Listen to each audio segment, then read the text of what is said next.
Hello from the Global Climate Conference COP29 in Baku, and I'm joined by the President of the European Investment Bank, Nadia Calviño.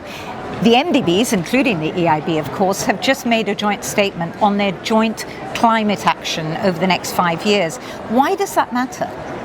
Multilateral development institutions are at the heart of our global safety net. They are supporting stability in most vulnerable countries and mobilizing the necessary finance to tackle global challenges like climate change. And so it is important not only that we mobilize our resources, but also that we work better as a system so that we can have more impact on the ground. Exactly. I mean, even though they're calling this the Climate Finance COP, it is about much more than money, isn't it?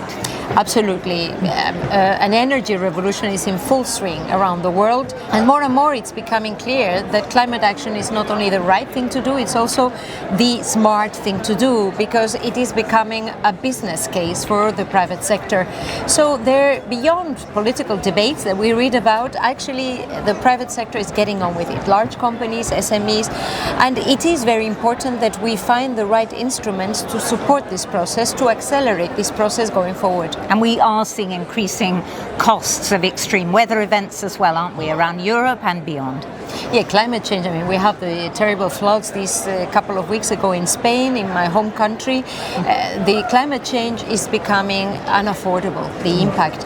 And at the same time, private companies and citizens are becoming increasingly aware that this needs to be a top priority.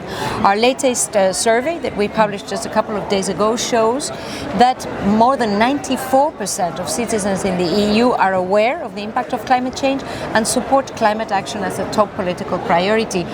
So there is a process, we are on track to address it, and now we have to stay the course. So what is the European Investment Bank doing here at COP? What are the key announcements or initiatives? Well, actually, as I said, there's an energy revolution taking place, and the EIB is one of the institutions driving it, because we have become in the last years the climate bank. More than 50% of our investments go into grids, new technologies, energy efficiency, the decarbonization of key sectors like transport or heavy industry. And so we are really mobilizing public and private finance to reach the investment level that triggers this transformational process, which is happening as we speak. Absolutely. Thank you so much, President Calviño. That's all from us for the moment. Thank you.